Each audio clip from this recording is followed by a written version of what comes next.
marked 36 inches. We put our adjustment clamp on there. What side of the board are we going to cut on? The right. This side, okay? This is the piece we're going to keep, so we're always cut to the waist. So I'm going to take this wood rasp. I'm going to get me a notch started right there. Just a little more.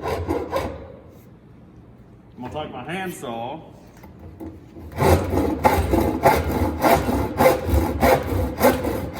Now these handsaws, they only cut on the push. So when I pull it back to me, I'm not pushing down, I'm not putting a lot of force into it, I'm just dragging it back.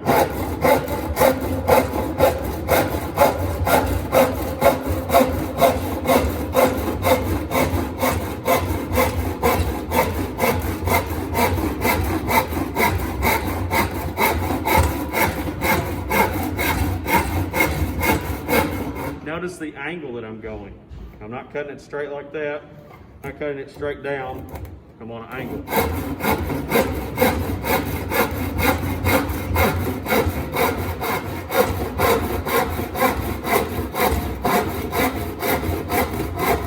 Now when I get to the edge, you can, if you keep pushing hard, this will just splinter off. So I slow down.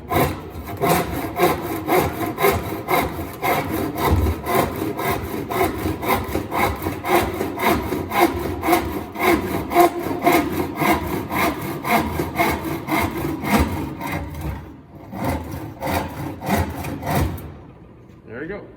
You already got my safety glasses on.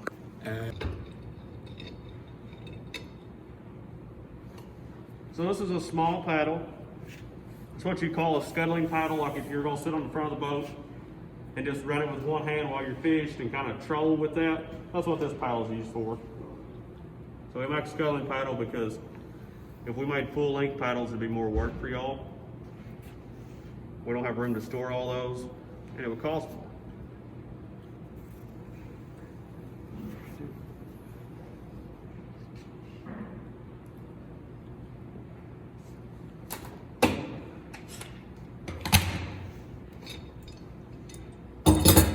Okay, that's that.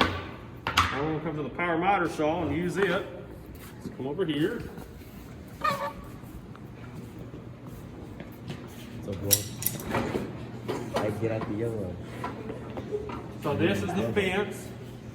We're going to hold it tight to the fence. We're going to check and see where our saw blade is. We're going to let it get full RPMs, go down, and then push forward.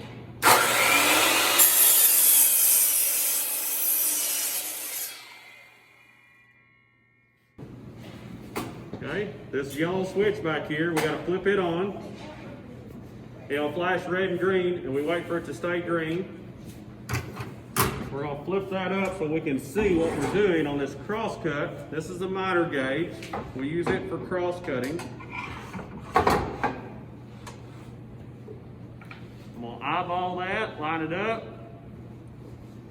I pull this paddle out.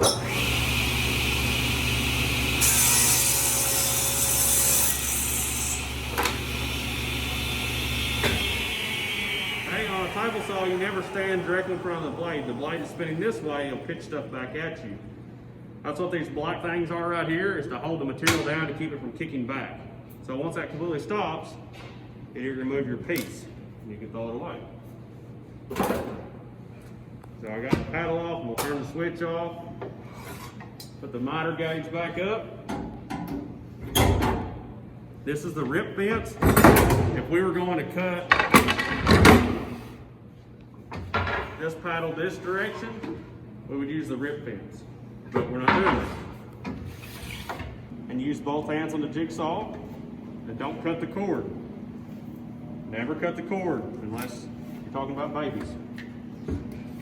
We're going to hold the slide and the base onto the board. We're going to start off slow, pull the trigger, and get to full speed.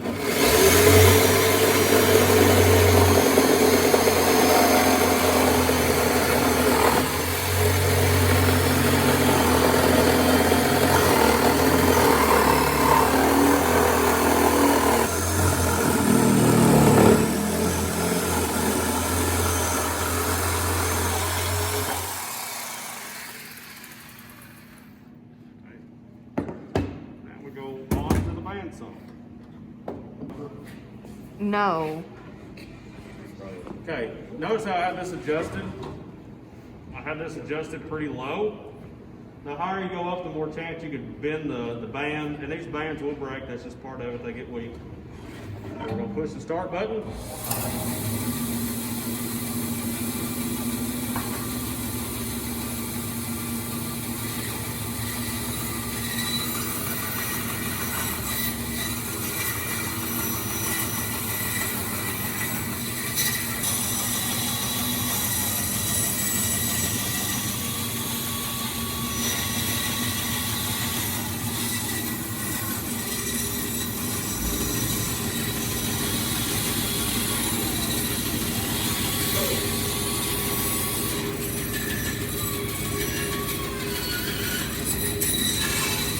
If it gets to be too much advantage for you, which can be very possible, what you can do is at any time,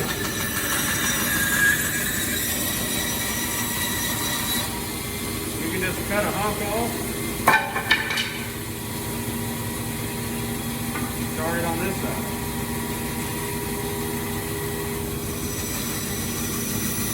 Trying to leave that line, we can always sand more off, especially on a finished product like this.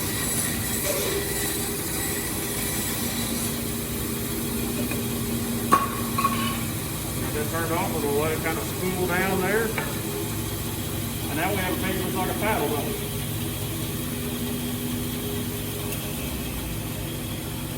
Measure it down an inch.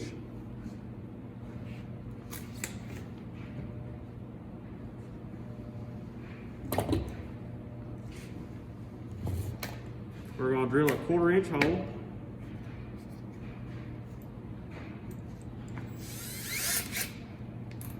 We got the drill set on 1, we got it set on drill. Got the button pushed over here, that'd be reverse. This is forward.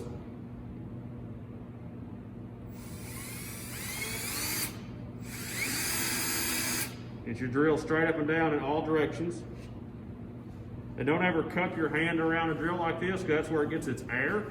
If it doesn't get air, it'll burn up. So whenever you're pushing, you just push straight down.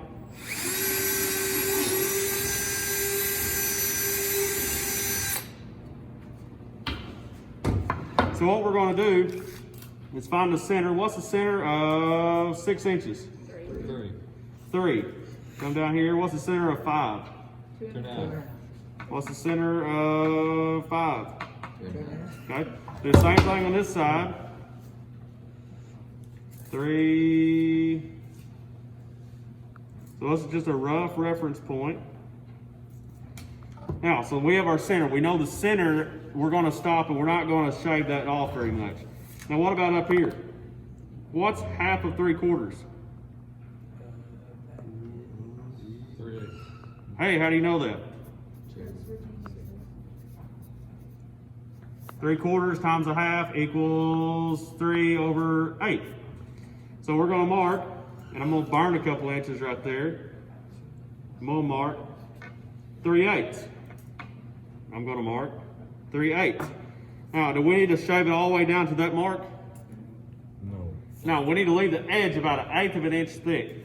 So what I'm going to do is I'm going to mark a 1/16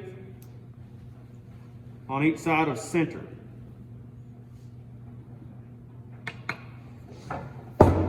This is just a reference point. So we're going to mark 3/8, 1/16 on both sides. 3/8, 1/16 on both sides. Now we get to the fun part. We're going to clamp this down. This is how we use it. This is sharp. Don't cut your finger on it.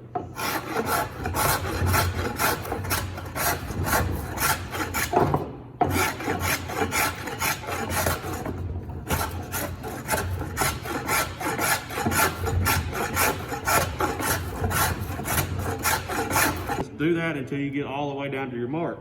Now, this will get out of adjustment. Okay? How you readjust it is this wheel right here, you gotta loosen it, lefty-loosey, and then you can slide this blade in and out. So I can brush off the shavings that direction, and it's not gonna cut me. If I went back that, it would. So you need to have the blade straight and just barely past the bottom block of the hand plane. And I already tell you that's going to be too much. So it's a little bit of a trial and error.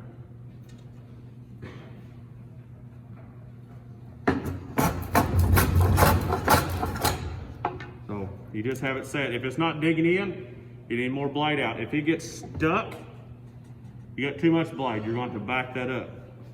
Okay, you can stop the video.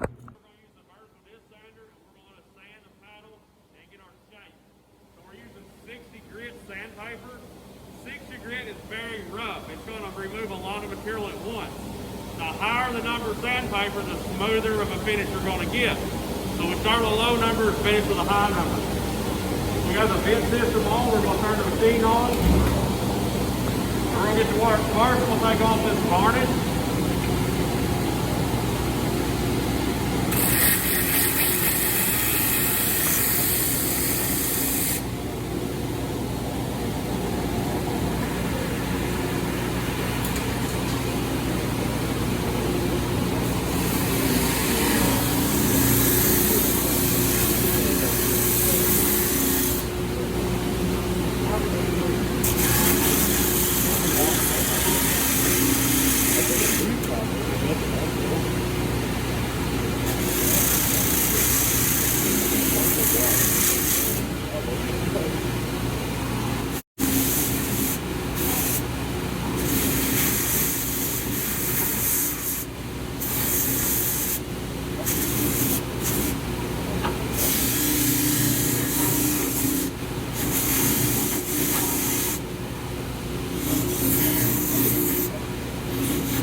So our router needs to be set between the 16th and 8th of an inch past the base, because we don't want to just do a deep gouge.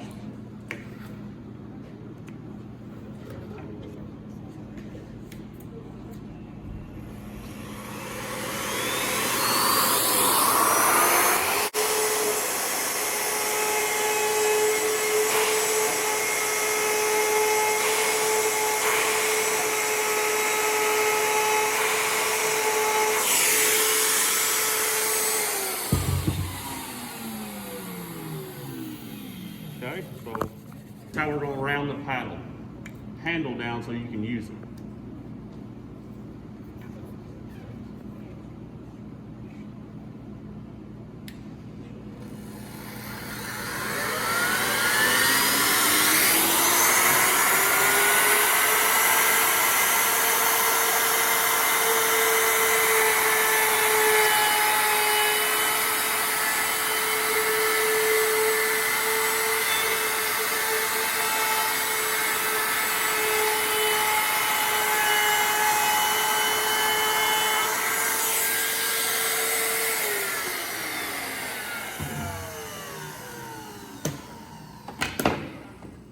You see this side is square, 90 degrees, and this side is like a quarter round or a half round.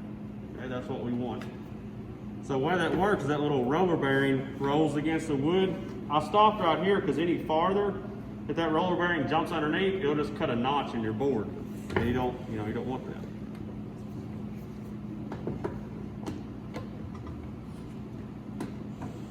that. C-clamps work a little bit better for this. Keep it from moving.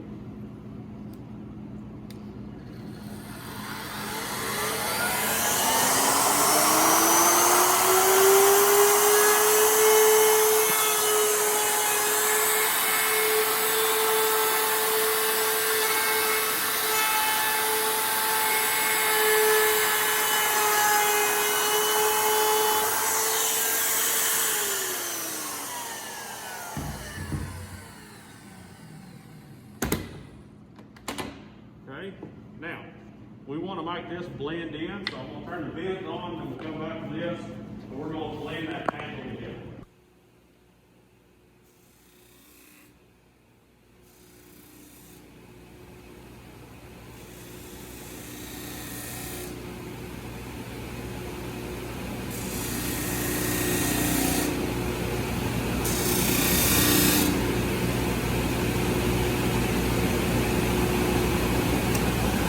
So that's that step. The next step we move on to is we're going to take 60 to 80 grit hand sandpaper, and we're going to run over the handle and to make it where it's comfortable shape-wise. And then we'll work with a vibrating sander, a belt sander, and then we'll go back and finish hand sanding it. So that's what we're done for the day on this step. So yesterday we finished with the vertical disc sander. Now I'm going to take either 100 or 60 or the lowest grit sandpaper I have. I'm going to go back over it. I'm going to take off those burrs we made, or any pencil marks, and this will be my final shaping to make it the way I want it to be. And you get to do it the way you want it to be in the shape that you would like. So with sanding, you can take away any blemishes. We're going to slightly round off everything.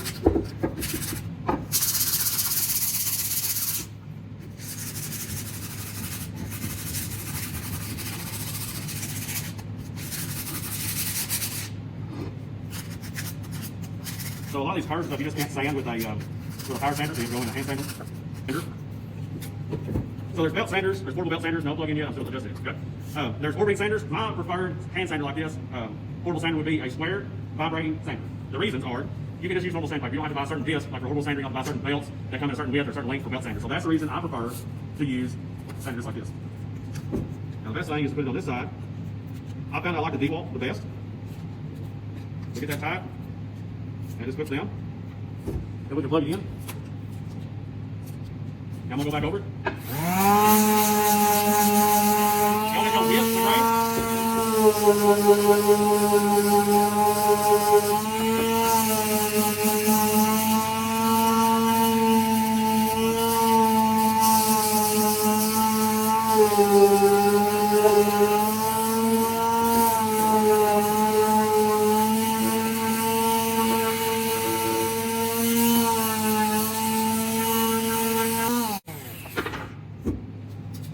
We're going to trade sandpaper. That was 100. Now we're going to go to 150.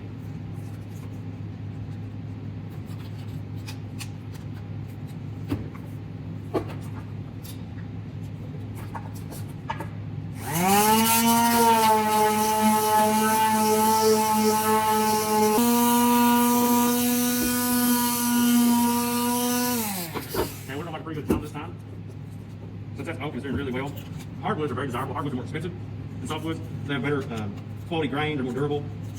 Their only downfalls, they are expensive, and they can also be hard to deal with because they're so dense. Now we're going to jump to 320. I'll let you do this.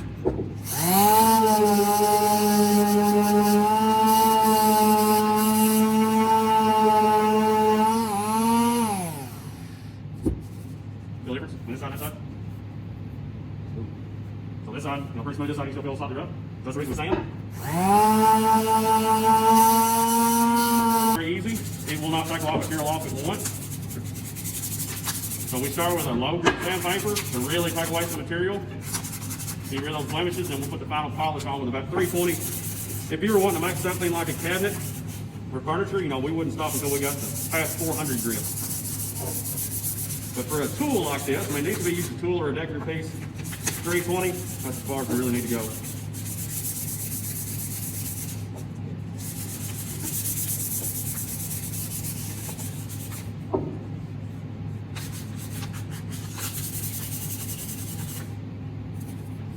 Our next step will be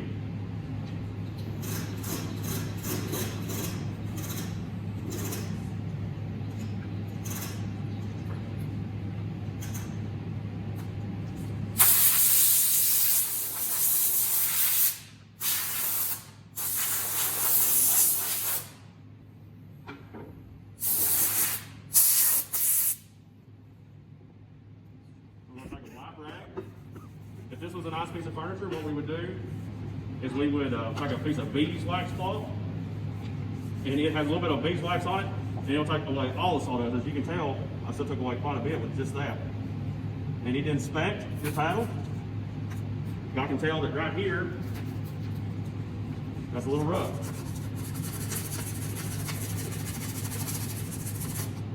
If you don't get rid of that and you stain it, it's going to be there forever.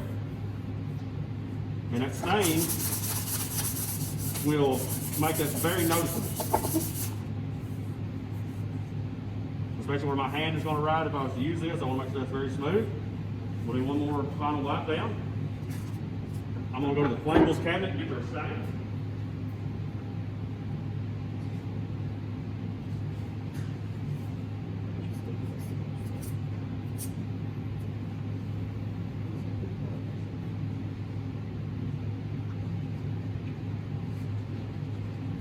I have a few different styles of stain, like walnut, which would be a dark.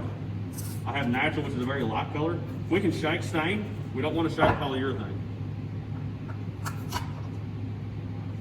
So we use one of these tools. We don't want to use a screwdriver. So you get that on your hands, it's not going to come off, but it's okay. It's not going to hurt.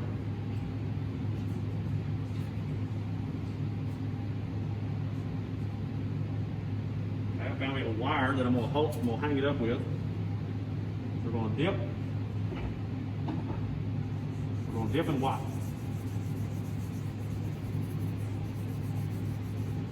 I don't like painting hardwoods. I'd a whole lot prefer to stain them. And even softwoods like pine and spruce. I mean, I like, me personally, wood grain. So I like to stain. Make sure you get plenty down in your letters. If you do want this to come off your fingers, what you can do is spray your hands with WD-40 and then wash your hands off with soap and it'll come off. I mean, that oak right there is just gorgeous.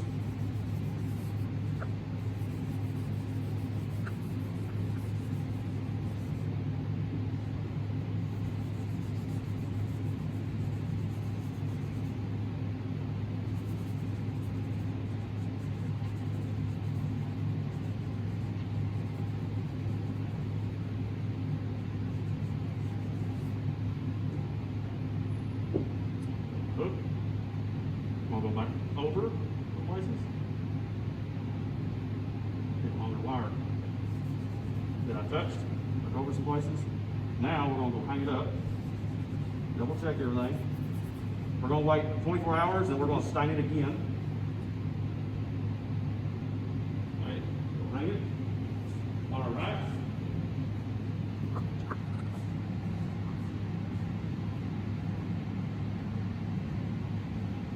So we'll wait 24 hours, we'll stain it again with the same style stain, and then we'll come back after that and we'll lightly sand it, we'll put sand and seal on it, then wait another 24 hours, come back, lightly sand, beeswax, and then polyurethane. We'll let it set for about 7 days of polyurethane. Okay, so that's it.